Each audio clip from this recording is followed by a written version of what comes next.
Good morning student. My name is Ramandeep Kaur. ये lecture है आपका human values, de addiction and traffic rule का। आज हम अपने इस लेक्चर में जो हमने कल स्टार्ट किया था वैल्यूज़, ठीक है, वैल्यूज़ की थी कि ह्यूमंस की value, definitiveness of ethical human conduct, उसमें हमने वैल्यू स्टार्ट की थी।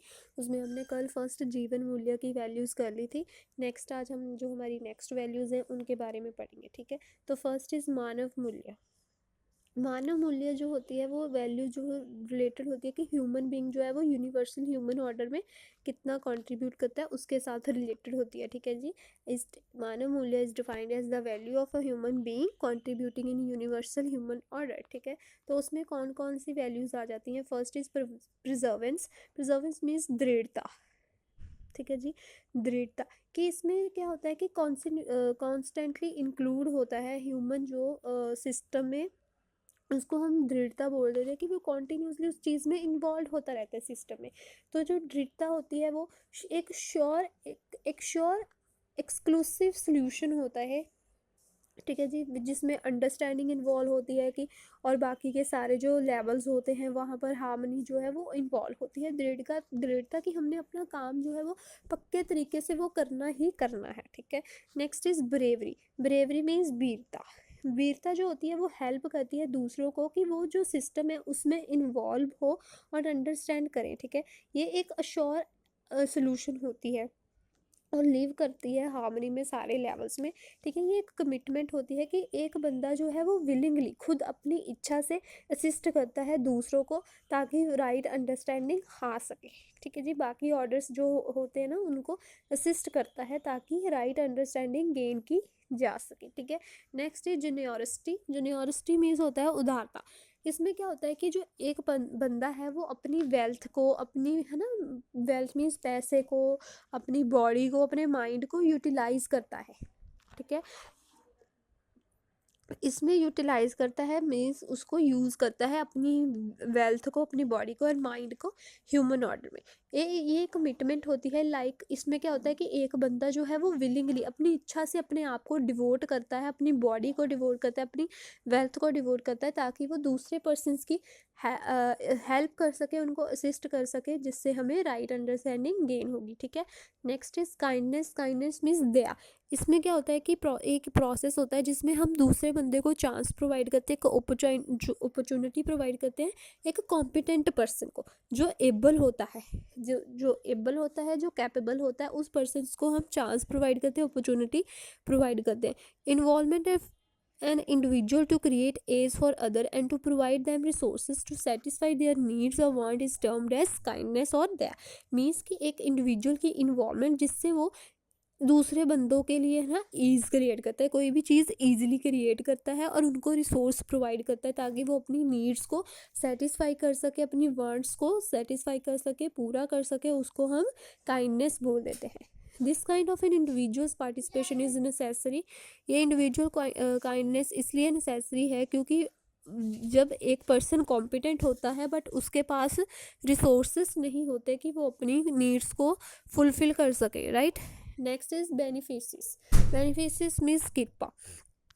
इसमें क्या होता है कि हमने कॉम्पिटेंस पर्सन जो होता है, इट मीन्स प्रोवाइडिंग कॉम्पिटेंस, कि हमने एक इंडिविजुअल है उसको कॉम्पिटेंस प्रोवाइड करनी है बट ठीक है उसके पास कॉम्पिटेंस नहीं है, उसको हमने कॉम्पिटेंस प्रोवाइड करनी है। इसमें क्या होता है कि पर्सन जो है वो दूसरे बंदे को एबिलिटी प्रोवाइड करता है ताकि वो अपनी नीड्स और वांट्स को सेटिस्फाइड कर सके, उसको हम कृपा बोलते हैं। इसमें इस पार्टिसिपेशन में क्या होता है कि पर्सन के पास दूसरा रिसोर्सेज तो हैं, ठीक है। पहले वाले में रिसोर्सेज नहीं थे, उसको हमने कॉम्पिटेंस था, उसके पास रिसोर्सेज नहीं थे। पर इसमें कृपा में, बेनिफिशियस में उसके पास रिसोर्सेज तो हैं बट उसके पास कॉम्पिटेंस नहीं है कि वो इन रिसोर्सेज को इफेक्टिवली यूज़ कर कर अपनी नीड्स एंड वांट्स को पूरा कर सके, right. Next and last is compassion. Compassion means करुणा। इसमें क्या होता है कि हमने अपॉर्चुनिटी भी देनी है, रिसोर्स भी देने हैं, इनकम्पिटेंसी भी देनी है एक इंडिविजुअल को, उसको हम कंपैशन बोल देते हैं, करुणा बोल देते हैं। इसमें इन्वॉल्वमेंट होती है दोनों रिलेशन की कि दोनों को कंपिटेंस भी एंड रिसोर्सेज भी प्रोवाइड किया जा सके। This is possible when the person does not possess the potential and in addition to it does not have opportunity to satisfy. ठीक है, ये तब पॉसिबल होता है जब एक पर्सन के पास ना ही तो पोटेंशियल होता है, ना ही वो कॉम्पिटेंट होता है, और ना ही उसके पास इनफ रिसोर्सेज होते हैं कि वो अपनी नीड्स को सेटिस्फाई कर सके। ठीक है, नेक्स्ट हमारे पास जो वैल्यू है नेक्स्ट वो है स्थापिता एंड शिस्थ मूल्य। जब दो, ठीक है, स्थापिता एंड शिस्थ मूल्य क्या होता है, जब दो पर्सन्स, ठीक है जी, when values in relationship shared, ठीक है जी, जो वैल्यूज है रिलेशनशिप में दो पर्सन के द्वारा शेयर की जाती है उसको हम संबंध मूल्य बोलते हैं, जिसको हम शिस्थ मूल्य एंड स्थापिता मूल्य भी कह सकते हैं। 9 ह्यूमन वैल्यूज है जो हम रिकॉग्नाइज होती है ह्यूमन रिलेशंस में, फैमिली में, सोसाइटी में। ठीक है, उसको नेमली जैसे affection, glory, care, love, trust, reverence, respect, ये है ना सारी जो चीज़ें हैं ये 9 वैल्यू, ग्रेटिट्यूड, गाइडेंस, ये 9 वैल्यूज या ह्यूमन के रिलेशंस में रिफ्लेक्ट होती है। तो इन वैल्यूज़ को हम इस्टेब्लिश वैल्यू बोल देते हैं, मीन्स स्थापिता वैल्यू। इन वैल्यू के अलावा, इस्टेब्लिश वैल्यू के, स्थापिता वैल्यू के अलावा 9 और शिस्थ वैल्यू है, शिस्था वैल्यू है और एक्सप्रेस्ड वैल्यू है। ठीक है जी, तो जो स्थापिता मूल्य एग्जिस्ट, जो स्थापिता मूल्य होता है वो हमारे वन सेल्फ, हमारे साथ, ठीक है जी, रिलेटेड होता है, हमारे अंदर करता है एग्जिस्ट। और दूसरी जो एक्सप्रेस्ड और शिस्थ मूल्य होती है वो हमारा कंडक्ट, हमारी एक्टिविटीज़ होती हैं दूसरे पर्सन्स के साथ। ठीक है जी, जैसे कि कंप्लाइंस हो गया, है ना, कमिटमेंट हो गया, जनरोसिटी हो गया, ओबीडियंस है, ये सारी जो है वो शिस्थ वैल्यू है। ठीक है जी, नेक्स्ट हमारे पास है वस्तु मूल्य। वस्तु मूल्य क्या होता है कि जब कम्युनिकेशन होता है वैल्यूज़ का, ठीक है, पर्सन्स की वैल्यू का जो बाकी की नेचर है उसके साथ, उसको हम वस्तु मूल्य बोल देते हैं। ठीक है जी, ये एक एंगेजमेंट होती है इंडिविजुअल्स की बाकी का जो रिमेनिंग पार्ट है नेचर का उसके साथ। इसके दो कंपोनेंट्स होते हैं, उपयोगिता मूल्य मीन्स यूटिलिटी वैल्यू एंड कला मूल्य मीन्स आर्टिस्टिक वैल्यू। तो जो उपयोगिता मूल्य होती है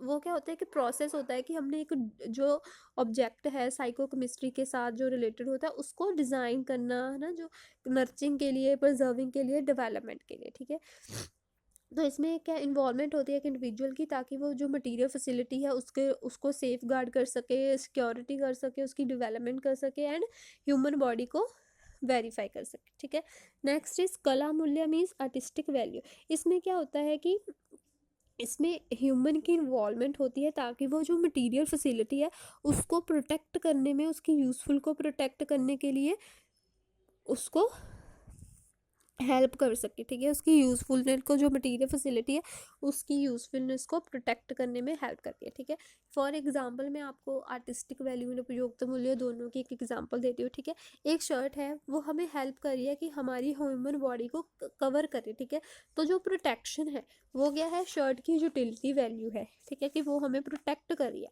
और आर्टिस्टिक वैल्यू क्या होगी कि वो सारे वो चीज़ें जो हेल्प करेंगी शर्ट को प्रोड्यूस करने के लिए, जिसको हम आराम से कंफर्टेबली पहन सकते हैं, तो वो चीज़ होगी आर्टिस्टिक वैल्यू जो हेल्प करती है उसको प्रोड्यूस करने में। ठीक है, तो ये थी हमारी उपयोगिता वैल्यू एंड कला वैल्यू। ठीक है, तो हम नेक्स्ट लेक्चर में हमारा जो नेक्स्ट 2 टॉपिक रह गए पॉलिसी, करैक्टर, वो नेक्स्ट लेक्चर में करेंगे। अगर आपको इसमें कोई प्रॉब्लम होगी तो आपने मेरे से पूछ लेना है। Thank you class.